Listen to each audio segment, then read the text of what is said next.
Amin. Silakan duduk, jemaat yang dikasihi Tuhan. Saya penuh dengan sukacita karena kita kembali beribadah pagi hari ini dan kembali kita akan masih melihat surat Kolose. Jadi nanti sampai bulan November kita menghabiskan surat ini. Suratnya pendek tapi perlu 3 bulan.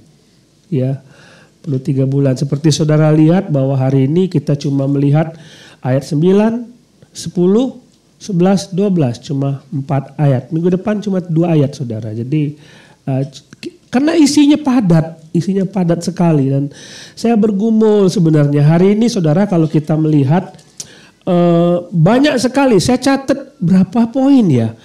Ada 6 kira-kira 6 poin. Tapi saya tahu saudara kalau 6 poin itu kira-kira waktunya 90 120 menit lah kira-kira ya. Tapi karena pasti kelamaan jadi saya shortcut aja jadi 3 poin. 3 poin itu sendiri sudah menolong kita untuk mengerti sampai sejauh mana kita seperti orang Kristen. Minggu lalu saudara saya mau coba refresh kembali tentang minggu lalu ketika kita belajar tentang arti seorang Kristen sejati. Ada 3 hal kalau saudara sudah belajar itu, yaitu iman, kasih dan pengharapan. Nah saudara kita sudah belajar tentang iman, bahwa kita iman bersandar kepada Tuhan bukan kepada keadaan sekitar kita. Kita tentang kasih, kita belajar bahwa kita mendapatkan kasih dari Allah dan harus terpancar. Bisa nggak orang lain melihat kasih Allah dalam hidup kita? Itu ya. Caranya kita berikan kepada yang lain. Kemudian kita punya pengharapan. Untuk apa percaya kepada sesuatu yang tidak memberi kepastian? Mengerti ya? Nah orang kan pengen punya agama, pengen sebuah keyakinan supaya dia bisa masuk surga lah begitu. Nah kita percaya kepada Yesus karena ada pengharapan yang pasti itu. Jadi untuk apa percaya kepada sesuatu yang tidak pasti? Nah, itu ya. Jadi kalau punya pacar, apakah kamu akan selalu mencintaiku? Aduh, aku gak janji ya. Jangan jadian pacar, gak boleh itu. Jadi kalau dia bilang saya janji dan pasti akan memberikan cinta yang sejati, itu boleh diambil. Yesus memberikan pengharapan. Jadi setiap orang yang percaya kepada dia pasti masuk surga. Amin. Nggak peduli kita mau matinya bagaimana. Nggak peduli matinya kapan, kita matinya kapan, pasti masuk surga. Oke? Nggak sekarang ya, nggak sekarang. Masih ada pekerjaan. Wah, Tuhan mau lebih lama lagi. Oke, kalau mau beli lama lagi, saudara ini ada tugas Rasul Paulus yang Tuhan dia berikan kepada kita. Oke, kamu udah selamat ya, tapi nggak berhenti sampai di situ. Ya, kalau kamu sudah selamat, kamu ada tuntutan lain yang Tuhan berikan kepada kita. Itu yang disebut dengan pertumbuhan rohani. Mestinya the mark of spiritual growth, bukan maturity. Kita melihat ini, kalau kita melihat, coba kita lihat dari Kolose pasal yang pertama ayat yang ke-9. Jadi ini doa Rasul Paulus. Dia mendoakan jemaatnya, dia ingin jemaatnya seperti ini. Coba perhatikan sini. Sebab itu sejak waktu kami mendengarnya, kami tiada berhenti-henti berdoa untuk kamu.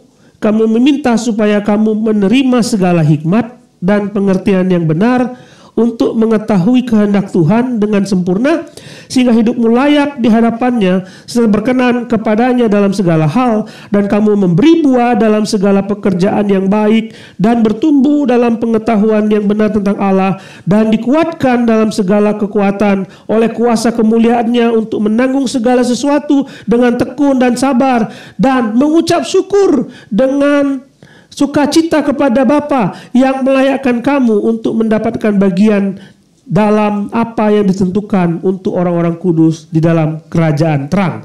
Sadar atau tidak saudara, ayat 9 sampai ayat 12 itu satu kalimat. Coba lihat. Gak ada titik sampai ayat 12.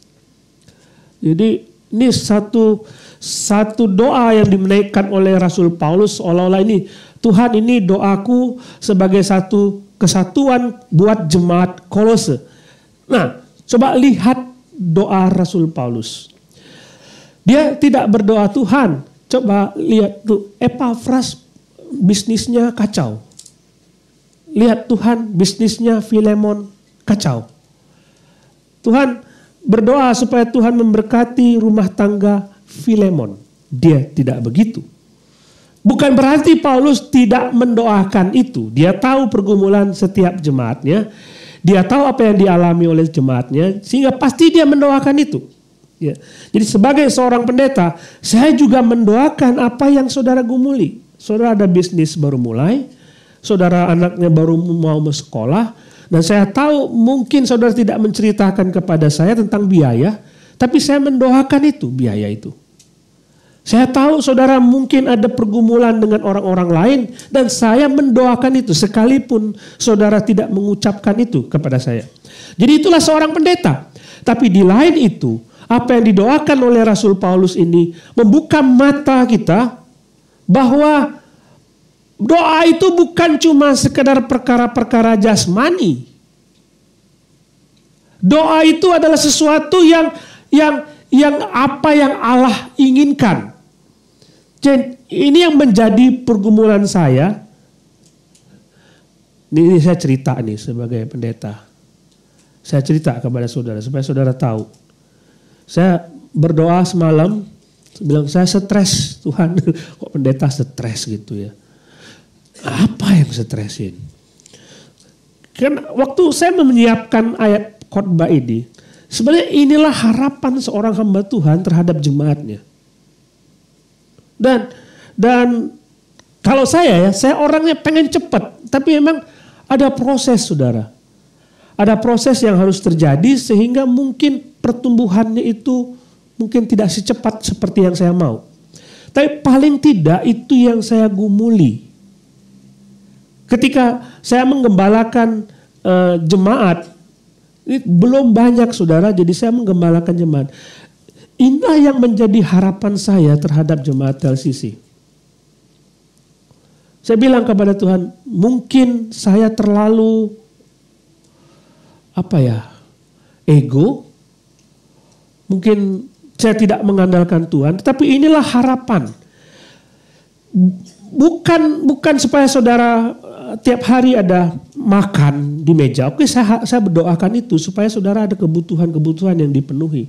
Tapi lebih daripada itu, ini yang Tuhan harapan kepada kita sebagai orang percaya. Bahwa ketika kita menjadi seorang Kristen sejati seperti yang khotbah kita minggu lalu. Ini tanda seorang Kristen sejati. Tapi tidak berhenti saudara menjadi seorang percaya kepada Kristus. Tidak berhenti sampai di situ. Karena Tuhan mau, oke, sekarang saya jadi orang Kristen, saya percaya kepada Yesus, now what? Lalu apa sekarang? Sekarang apa? Sudah kan, saya sudah ke gereja. Nah, doa Rasul Paulus dalam ayat 9 sampai ayat 12 ini, bagi saya adalah sebuah tanda bahwa harapan Rasul Paulus, jemaat Kolose itu bertumbuh secara rohani. Seperti yang saya ungkapkan, saya mendaftarkan banyak sekali, padat sekali dalam satu kalimat dia mengungkapkan perasaannya, Rasul Paulus, dia ungkapkan perasaan dalam satu kalimat dan saya lihat ini luar biasa. Saya mendaftarkan beberapa tanda orang yang bertumbuh secara rohani. Ini harapannya. Dan ketika saya mendaftarkan, saya pikir ini khotbahnya panjang. Saya tidak mau semuanya. Kita coba bercermin kepada 3 hal saja. Dari 3 hal itu, kalau menurut saya, kalau saudara sudah melihat, saya memiliki tanda-tanda itu, maka saya akan bertumbuh secara rohani. Saya tidak seperti yang dulu ketika saya pertama kali jadi orang Kristen. Tapi saya ada, ini sudah saya lakukan, sudah terjadi dalam hidup saya. Nah, saya ingin saudara melihat 3 tanda ini, saudara bercermin, itu saya bukan. Itu ya, seperti minggu lalu saudara lihat, saya ini orang Kristen sejati bukan. Dan sekarang saya ingin melihat bercermin bersama-sama, ada nggak pertumbuhan rohani di dalam diri saya? Atau saya seperti orang Kristen biasa pada umumnya. Nah, coba lihat saudara, Paulus tidak mendoakan, bukan berarti tadi seperti saya bilang, dia tidak mendoakan dalam ayat ini tidak mendoakan dia kebutuhan jasmaninya, tapi dia mendoakan supaya mereka, kalau kita lihat di sini, mengenal Tuhan, dapat segala hikmat. Nah, waktu baca ini, saudara ingat Raja Salomo? Tuhan ngomong pada waktu Salomo diangkat menjadi raja. Tuhan ngomong kepada Salomo, mintalah apa saja yang kamu mau, aku akan kuberikan kepadamu. Nah, ditantang kayak gitu kan, kesempatan ya. Nah, mintalah, aku pasti kasih. Yang dalam benak kita kalau ditantang Tuhan seperti itu, nih Tuhan, ini aku tuh pengen supaya ini nih. Sebulan itu kalau saya jualan produk 30 kali closing. 30 kali sehari satu. Mumpung dikasih kesempatan oleh Tuhan kan. Mintalah apa saja yang kamu minta, aku akan kasih kepadamu. Kadang-kadang kita berpikir seperti itu. Nah, Salomo enggak kayak gitu. Salomo bilang, aku ini Tuhan masih baru. Rakyatmu ini besar, jemaatmu ini besar. Aku cuma butuh satu, hikmat. Saudara tahu, dia butuh hikmat. Dan Tuhan mengatakan dalam 1 Raja-Raja pasal yang ke-3. Di situ disebutkan adalah baik di mata Tuhan bahwa Salomo meminta hal yang demikian. Dia tidak minta apa yang dia mau, tapi dia minta apa yang Tuhan mau. Tuhan menganggap itu baik. Lalu apa akibatnya? Oke, aku akan memberikan kepadamu hikmat. Tidak ada orang yang lebih berhikmat daripadamu. Semua orang akan berbelajar kepada kamu. Dan plus, kamu akan jadi orang paling kaya. Kita nggak minta kaya. Tapi ketika kita mencari kehendak Tuhan, apa yang maunya Tuhan, kamu akan diberikan. Ingat kata Tuhan Yesus. Dia kata, carilah dahulu kerajaan Allah dan semuanya itu akan kuberikan. Kamu gak usah pusing itu. Tapi kamu cari dulu apa maunya Tuhan. Cari dulu apa maunya Tuhan. Aku berikan kepadamu. Seperti itu rumusnya saudara. Ayo kalian mau kaya kayak gitu dah. Siapa yang mau kaya?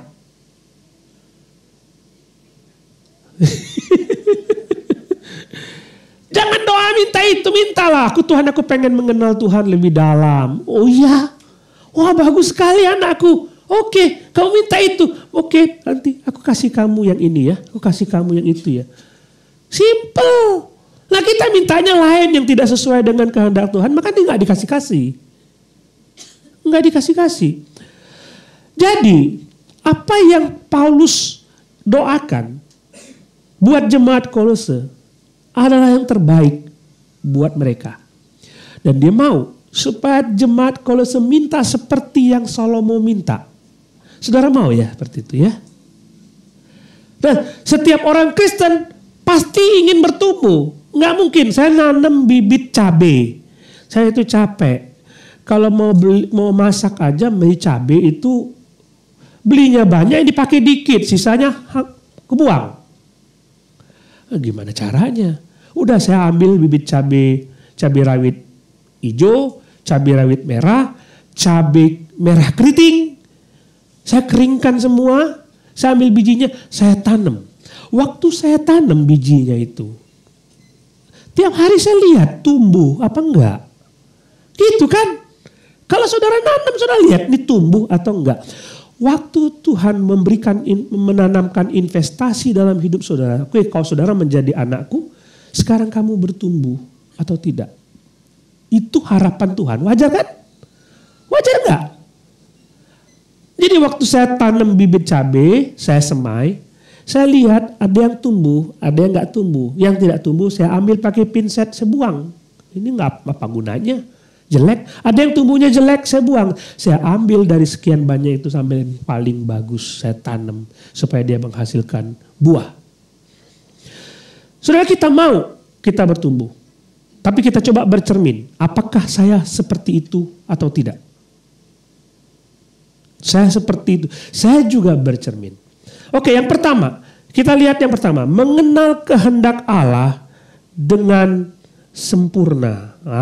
Itu saudara, bukan cuma tahu kehendak Allah, tapi tahu dengan sempurna. Disebutkan di situ, sebab sejak waktu kami mendengarnya, kami tiada berhenti-henti berdoa untuk kamu. Kami minta supaya kamu menerima segala hikmat dan pengertian yang benar untuk mengetahui kehendak Tuhan dengan sempurna. Kita mau tahu kehendak Tuhan, benar nggak? Iya kan?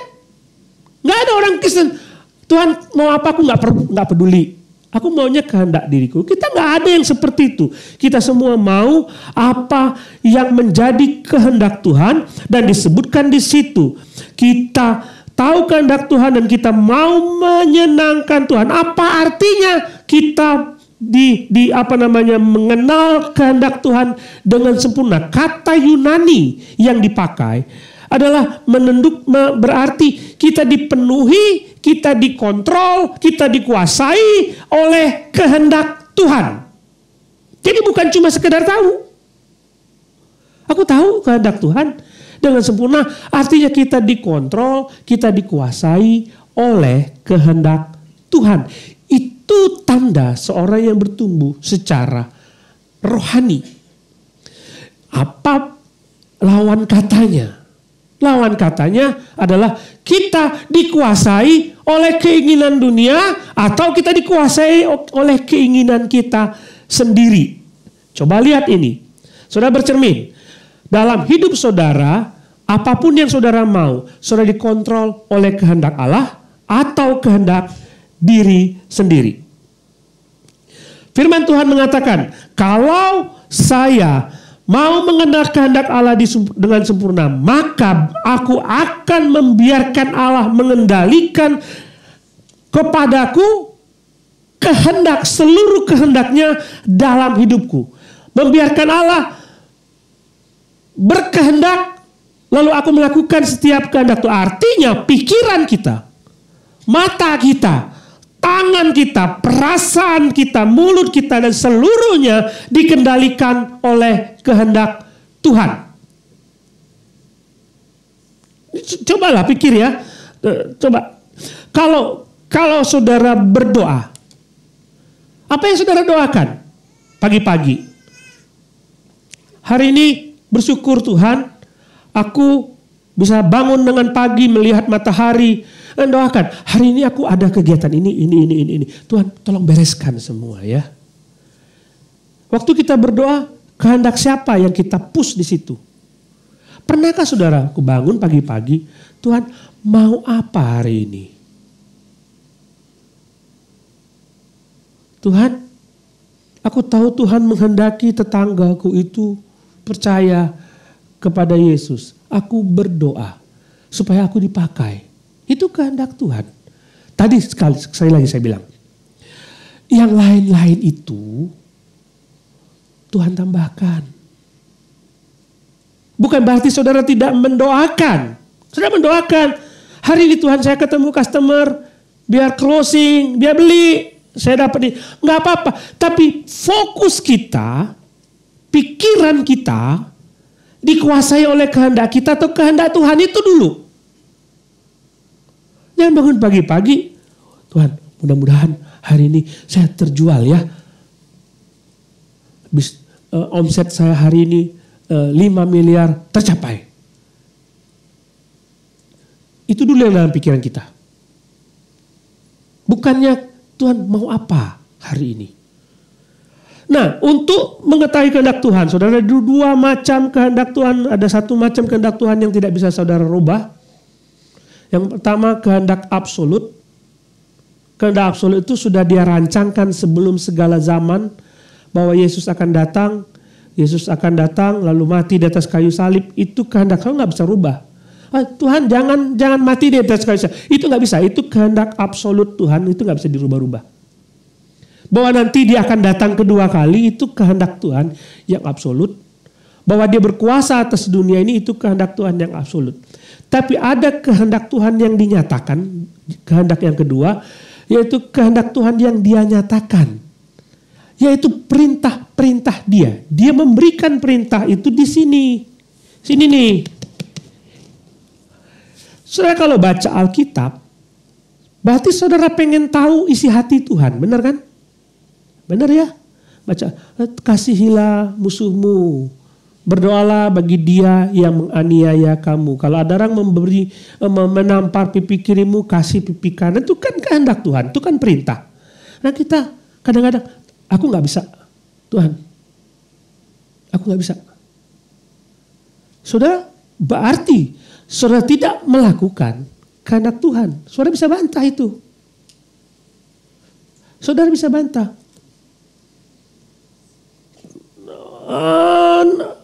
Kata Tuhan, ini coba kamu mengasihi dia. Aduh, sakitnya tuh sudah sampai ke ubun-ubun. Gak bisa.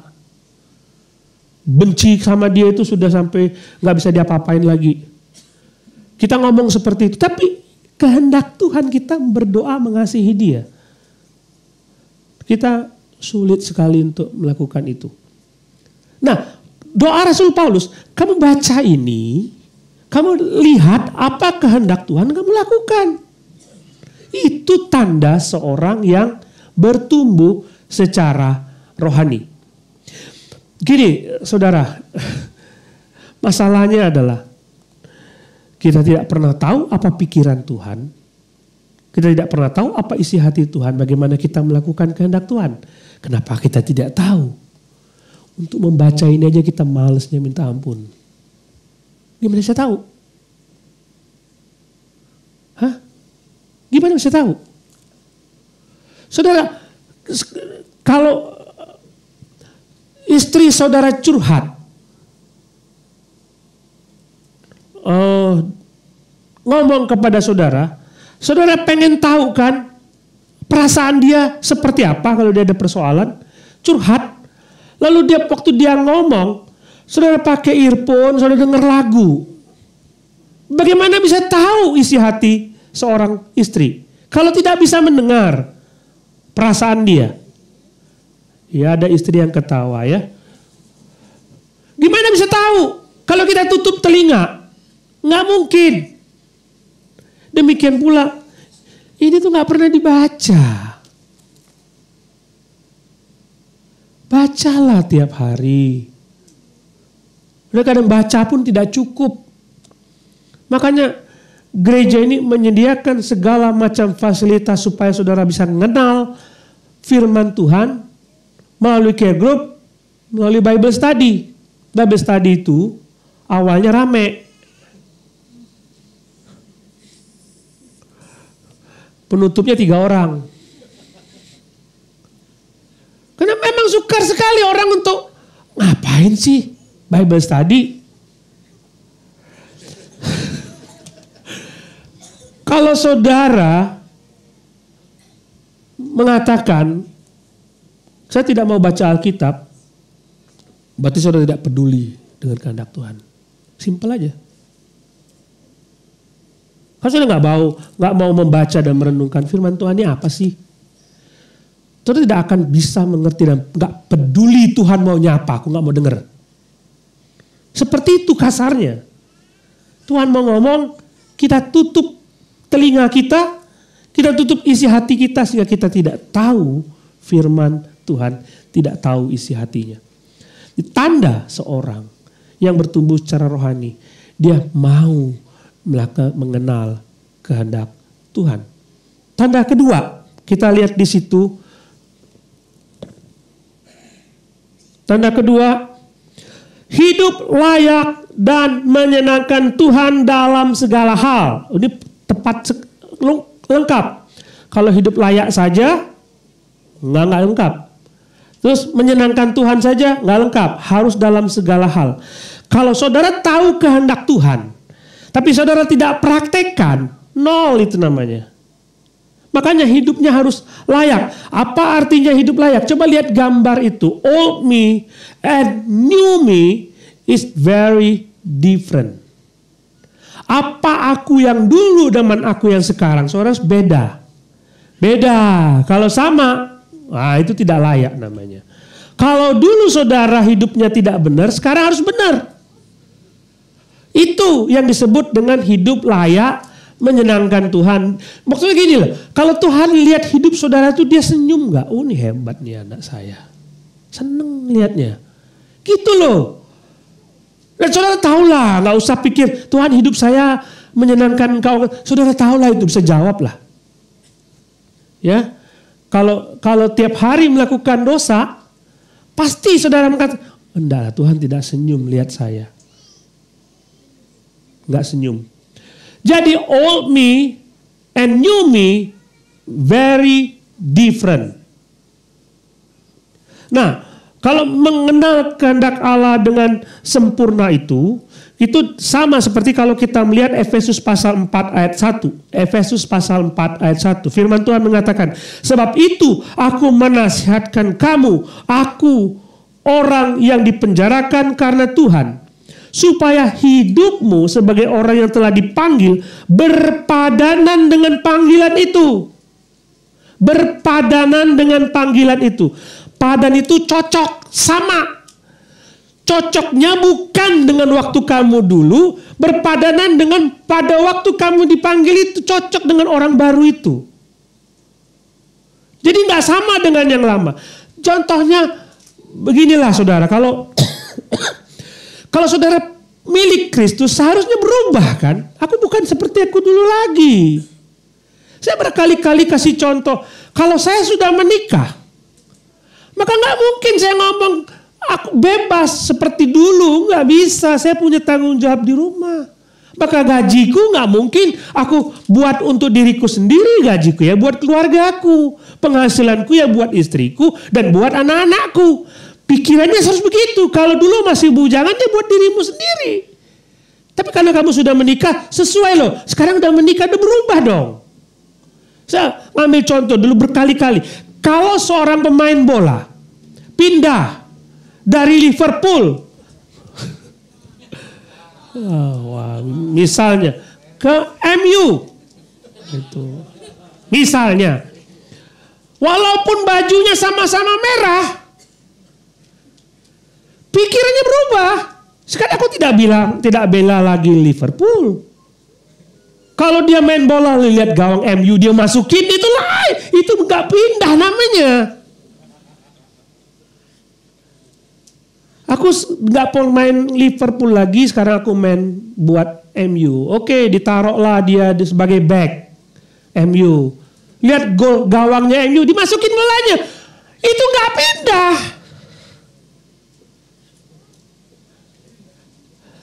Demikian pula kita jadi orang Kristen. Kalau kita jadi orang Kristen, lalu hidup kita nggak layak, masih pakai cara lama, itu nggak pindah. Nggak layak.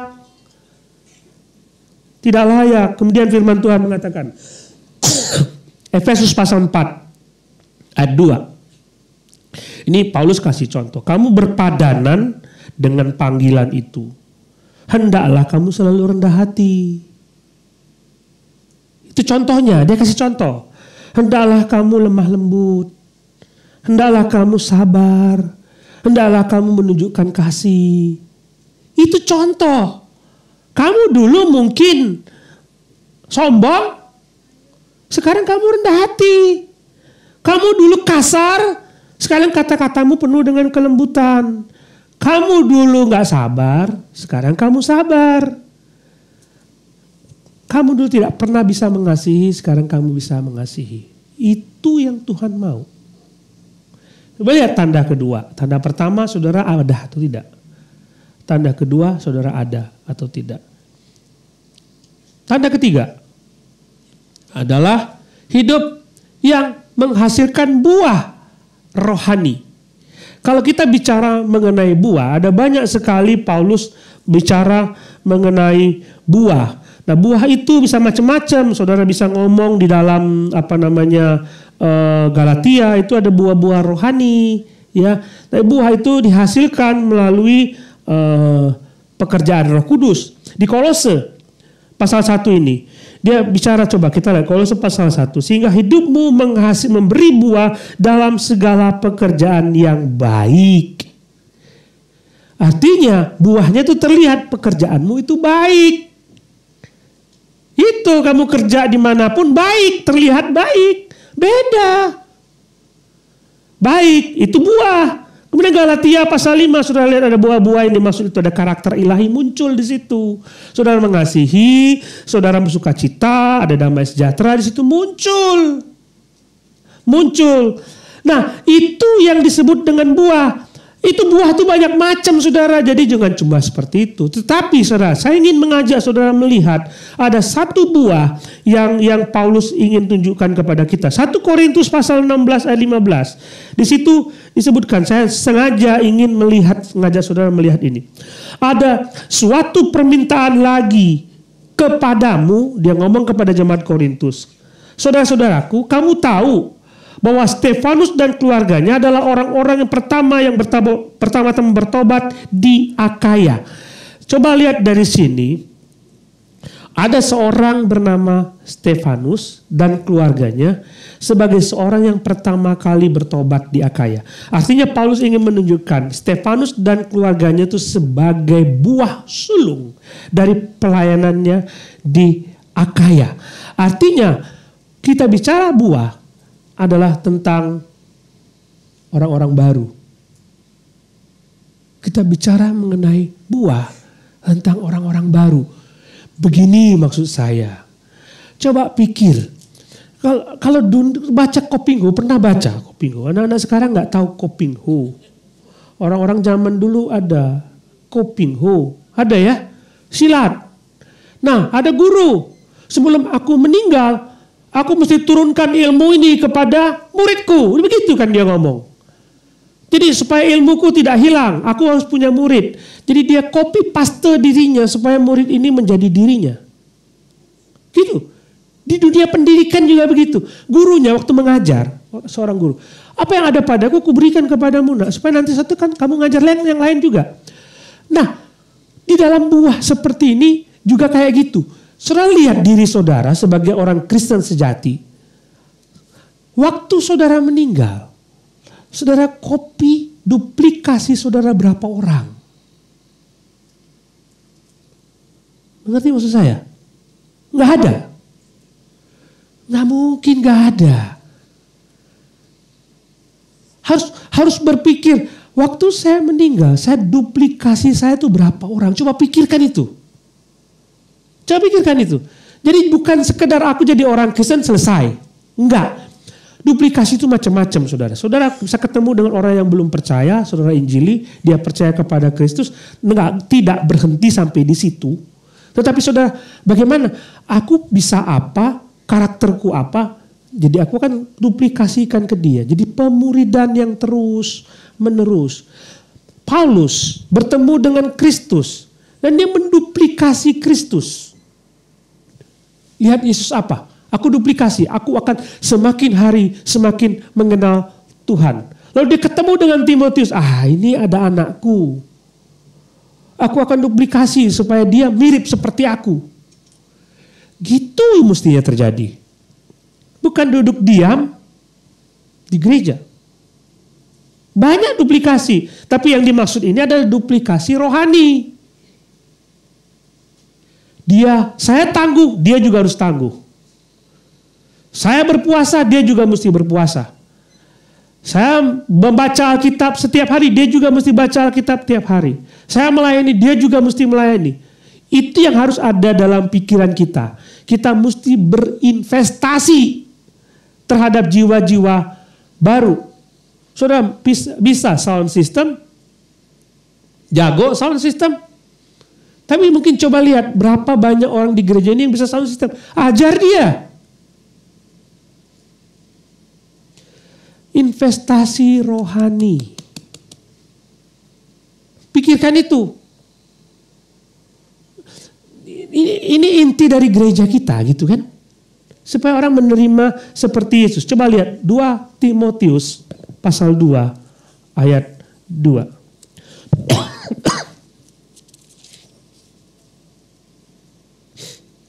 2 Timotius pasal 2 ayat 2. Apa yang telah engkau dengar daripadaku, siapa aku? Paulus. Siapa engkau? Timotius. Apa yang engkau dengar daripadaku, Timotius? Percayakan itu kepada orang yang dapat dipercayai. Engkau duplikasiku, sekarang kamu cari orang lain supaya kamu bisa duplikasi. Supaya mereka juga bisa duplikasi. Begitu seterusnya. Itu yang harus ada dalam pikiran orang-orang Kristen. Saudara. Dan gak berhenti. Penting aku jadi orang Kristen. 3 hal ini coba pikirkan. Ada gak dalam hidup saudara? Saya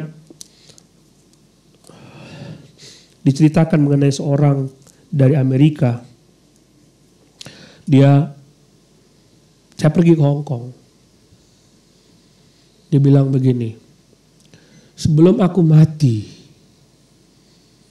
aku mau supaya banyak orang percaya kepada Kristus. Tapi aku tidak bisa melakukannya sendirian. Mau nggak bersama-sama dengan aku? Hatinya itu sudah ada di situ. Supaya orang lain bisa diduplikasi sama dengan Kristus. Pikirkan itu saudara, sebelum saya mati, saya menduplikasikan diri saya itu berapa orang. Ini kita bicara pertumbuhan saudara. Coba kita lihat kesimpulannya. Ada 3 yang saya ingin lihat tandanya itu. Yang pertama adalah mengenal kehendak Allah dengan sempurna. Saya hidup layak, menyenangkan Tuhan dalam segala hal. Yang ketiga, saya menghasilkan buah. Saudara coba cermin dalam diri saudara sendiri. Dari ketiga ini, saudara berapa tanda yang muncul?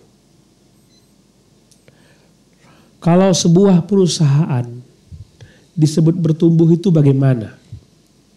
Katakanlah saudara mengelola sebuah perusahaan lalu ada target pendapatan $1 miliar setahun. Misalnya.